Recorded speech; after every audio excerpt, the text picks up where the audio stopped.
جب red warrant نہیں issue کر سکتا انٹرپول یہ کہہ کے کہ آپ نے شواہد تو دیے نہیں، تو اب مجھے بتائیے کہ ہمیں بتاتے ہیں 85 ارب اور 95 ارب اور 250 ارب اور پتہ نہیں کتنے ارب اور ارب ثابت تو ایک پیسہ نہیں ہوتا۔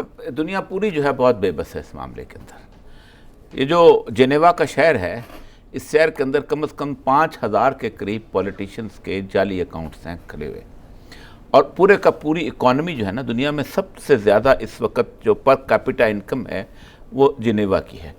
وہ سارے چوروں کی، اچکوں کی، ان لوگوں کی ہیں جو مختلف علاقوں سے آئے ہیں۔ مارکوس کے بارے میں آپ بیان نہیں دے سکتے، لیکن مارکوس کے اکاؤنٹ وہاں موجود تھے۔ پینوشے جب چلی سے بھاگا تھا 20 سال حکومت کر کے، تو اس کے اکاؤنٹ تھے۔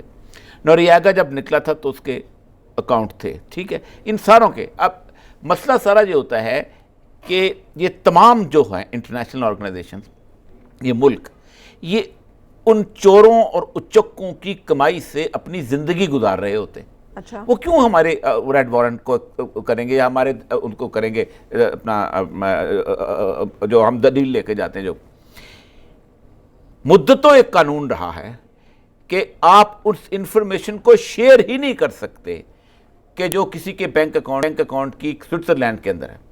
سر یہ تو یہاں کے منی لانڈرنگ کی بات ہو رہی ہے نا؟ جب آپ پیسہ تو وہاں جاتا ہے نا، یہاں تو پتہ ہی نہیں چلتا نا۔ ٹھیک ہے، آپ کو تو صرف پتہ چلے گا جب پیسہ یہاں سے نکلے گا۔ یہ پاکستان میں لاہور میں رہنے والے آپ کسی بھی کاروباری آدمی کو کیمرہ لے جا کے نہ پوچھیں، ویسے پوچھئے گا کہ یہ جو راجہ مارکیٹ کے ساتھ نہر پہ جب پہنچتے ہیں تو رائٹ ہینڈ پہ ایک دفتر ہوتا تھا نواز شریف صاحب کا، اور اس دفتر میں پاکستان اور پنجاب کے سارے لوگ منی لانڈرنگ کرتے تھے، اور نواز شریف کے لیے کہتے ہیں آپ everybody, it was a known fact. Sir کیا کون سے لوگ منی لانڈرنگ کرتے تھے؟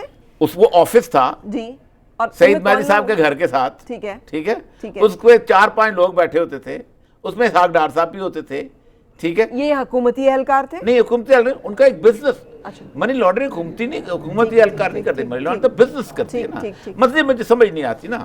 لیکن ایک عام سا سوال ہے، ایک آدمی یہاں کاروبار کر رہا ہے، ملیں لگائی ہوئی ہیں، فلاں کی ہوئی ہے، اچانک ایک ٹنل بنتی ہے، اس ٹنل کے تحت کچھ چیزیں جہاں جاتی ہیں، اچانک لندن میں اس کی فیکٹریاں لگ جاتی ہیں، ٹھیک ہے، اچانک دبئی میں فیکٹری لگ جاتی ہے، ٹھیک ہے، یہ کہاں سے کوئی وایا کوئی پتہ تو چلے نا، ہمیں کوئی راستہ تو پتہ چلے نا۔